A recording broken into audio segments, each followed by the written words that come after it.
Selamat pagi para sahabat GKI Klasik Solo dimanapun para sahabat berada.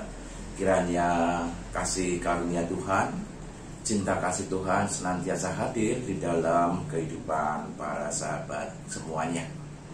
Pada saat ini kita akan merenungkan sebagian dari firman Tuhan. Namun sebelumnya mari kita berdoa terlebih dahulu mohon pimpinan Tuhan.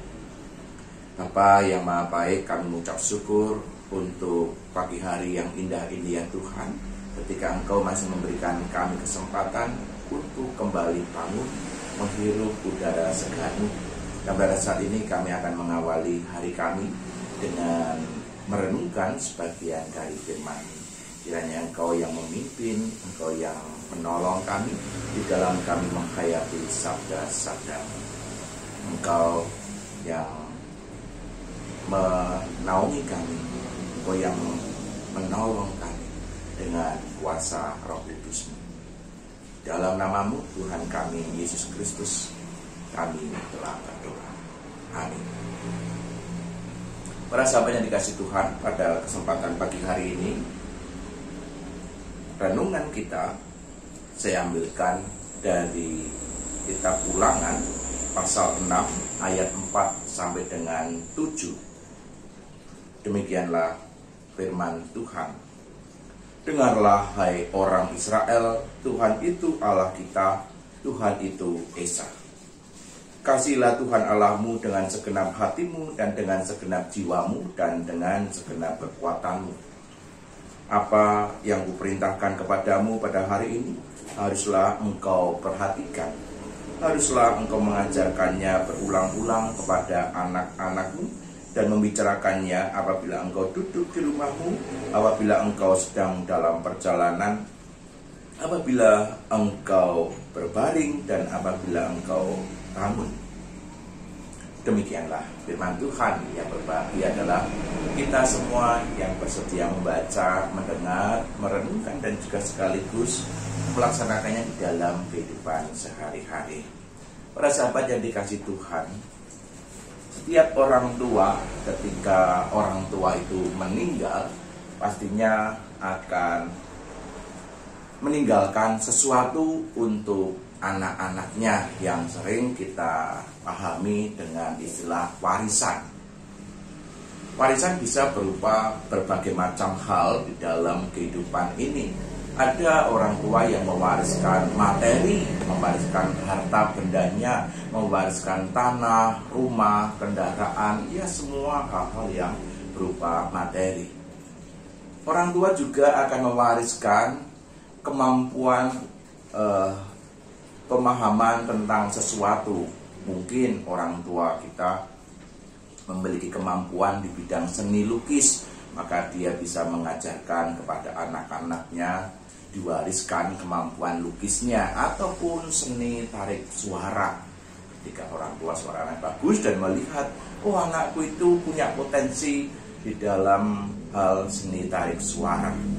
Nah, orang tua saya juga mewariskan sebuah hal di dalam kehidupan saya, yaitu berbicara tentang budaya. Karena kebetulan orang tua saya itu adalah seorang dalang wayang kulit, walaupun tidak punya wayang, walaupun juga tidak punya gamelan, tapi dia sempat belajar di sekolah yang katanya waktu itu namanya Abirando di Jogja, tetapi saya nggak tahu apakah sekarang masih ada. Sepertinya masih ada. Dia mengajarkan beberapa hal berkaitan dengan kesenian wayang kulit, dan sampai sekarang saya merasa cukup dekat dengan kesenian ini, termasuk juga seni yang lainnya. Seni ketoprak, kalau di Jakarta ketoprak dimakan, tetapi kalau di Jawa ketoprak itu menjadi tontonan.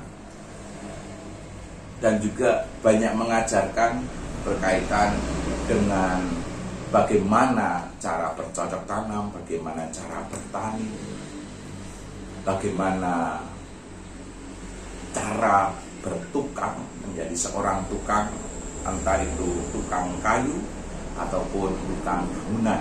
Saya banyak belajar dari orang tua saya. Nah, ini adalah warisan yang diberikan, yang ditinggalkan oleh orang tua saya kepada saya. Karena bagi orang tua saya yang notabene bukanlah orang yang berada, bukan orang yang mampu, dia hanya berpikir gini, aku tidak bisa memberikan warisan berupa harta benda ataupun materi, tetapi aku hanya bisa memberikan warisan kemampuan, warisan ilmu buat anak-anakku, dan itu sebagian yang dia wariskan kepada saya. Nah, bagaimana saya kemudian akan mencoba mewariskan hal-hal itu, apa yang saya pahami, apa yang saya mengerti kepada anak-anak saya.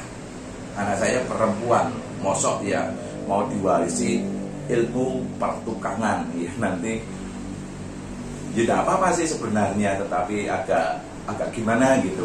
Mosok perempuan lukang kayu kan, yo mungkin orang akan mengatakan kok yo lucu gitu ya.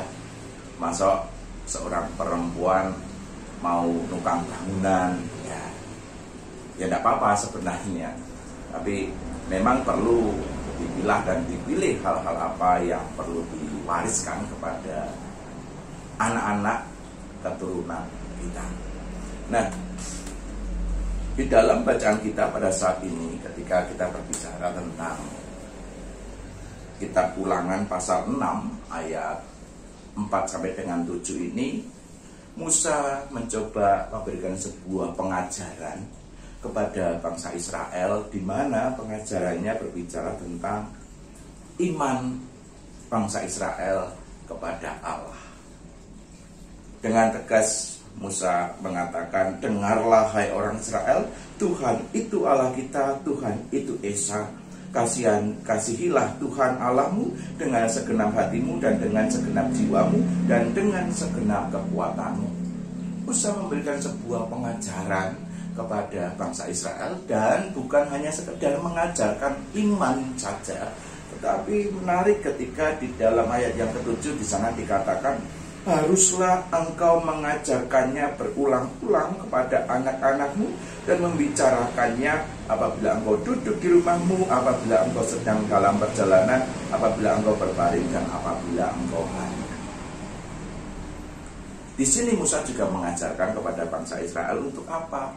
Untuk mewariskan pengajaran iman yang sudah mereka terima itu kepada anak-anak mereka. Agar jangan sampai anak-anak mereka itu melupakan apa yang sudah Allah lakukan terhadap kehidupan mereka. Ketika Allah sudah menjaga mereka, Allah sudah memimpin mereka, mengeluarkan mereka dari tanah perbudakan. Allah sudah menyelamatkan mereka dari tanah perbudakan, dari tanah Mesir. Kemudian menyertainya di dalam perjalanan selama 40 tahun di padang gurun, dan juga selama proses memasuki tanah Kanaan. Tentunya ketika pengajaran tentang iman mereka kepada Allah tidak diperhatikan dan tidak diwariskan kepada anak-anak mereka, maka anak-anak akan mengalami kehilangan pengajaran. Mereka menjadi tidak tahu apa yang terjadi pada generasi nenek moyang mereka.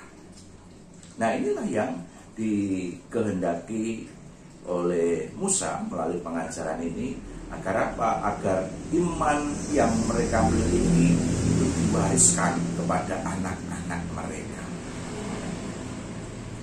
Nah, para sahabat yang dikasihi oleh Tuhan Yesus Kristus, bagaimana di dalam konteks kita pada masa kini? Tentunya kita yang pada saat ini memiliki iman kepada Yesus Kristus yang bangkit, kita perlu dan semestinya serta seharusnya mewariskan iman itu dengan sungguh-sungguh kepada anak-anak kita, kepada generasi yang ada di bawah kita. Agar apa? Agar mereka tetap memiliki iman yang teguh, memiliki iman yang kokoh kepada Yesus Kristus yang bangkit ini. Agar jangan sampai kemudian mereka tidak tahu apa yang menjadi iman, kepercayaan dari orang tua mereka, dari generasi sebelum mereka. Kalaupun hanya tahu, ya hanya tahu-tahu toh, sekedar tahu. Tetapi bukan hanya itu, iman yang diwariskan ini pertama-tama iman itu harus dinyatakan dengan sungguh-sungguh di dalam kehidupan keluarga-keluarga. Iman yang harus dipelihara, iman yang harus dinyatakan di dalam kehidupan setiap hari, di dalam setiap keluarga. Nah, iman yang dihidupi ini kemudian juga harus diteruskan, diwariskan kepada anak-anak, kepada generasi selanjutnya, agar mereka juga memahami, agar mereka mengerti. Terlebih ketika mereka boleh berjumpa dengan berbagai macam tantangan, dengan berbagai macam persoalan. Biarlah dengan hal itu mereka juga akan memiliki sebuah iman yang kuat. Bagaimana mereka memiliki sebuah pengharapan. Dengan iman itu mereka punya keyakinan, mereka punya pengharapan, semuanya boleh dilalui dengan baik, dilalui dengan sungguh-sungguh, karena ada campur tangan, karena ada kekuatan, karena ada pertolongan Tuhan yang hadir di dalam kehidupan mereka untuk menolong.